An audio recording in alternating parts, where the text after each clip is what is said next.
Good evening, and welcome to Morris Custom Model Shop. James Morris here, saying God bless all here. Tonight I'm going to give you a report on my search for PapaDan, who everybody knows has been abducted.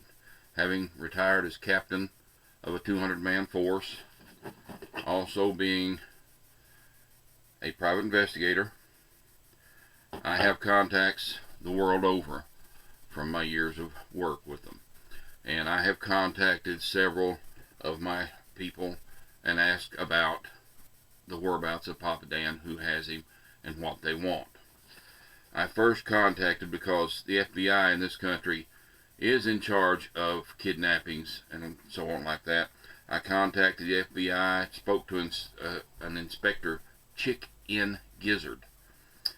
He informed me that they had no idea as to whereabouts of PapaDan, and that aside from wanting to question him about some jerseys at a sporting goods store, they had really no interest in looking for him right now.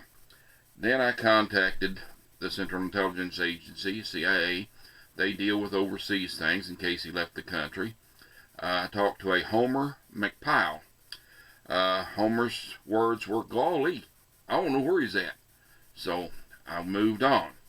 I called Interpol. I talked to an Inspector I.B. Crafty. He said that Interpol had no records of him coming into the European nations anywhere. I tried an old friend of mine in the KGB in Russia. His name was Ivan Shitonatol. And he said, "Я вас люблю, PapaDan, товарищ," which translate to, "I love you, PapaDan, my buddy." I didn't pursue that any farther. Then I checked with the Australian Territorial Police, Inspector Max Rokotansky. He said, and I thought this was a possibility, he said they had captured a Yank, as he called him, in the outback, tall, white-haired guy that was molesting sheep. But his name turned out to be Clinton, and so that wasn't him. I tried South America, an inspector named Pedro Drooping. He said that everybody down there was going north, nobody was coming south. I tried the Royal Canadian Mounted Police. Dudley Do-Right up there told me that he would personally keep an eye out for PapaDan as soon as he could find his glasses. Then I tried the Middle East. Spoke to an Egyptian inspector named Hassan Benizi, and he said as far as he knew, no Middle Eastern nation claimed credit for the abduction of PapaDan. There have been rumors of bucknuts and of a gang from a sporting goods store. I don't know what that's all about, but I have exhausted all my possibilities. The only thing left for me now is to offer a reward for information leading to the return of PapaDan.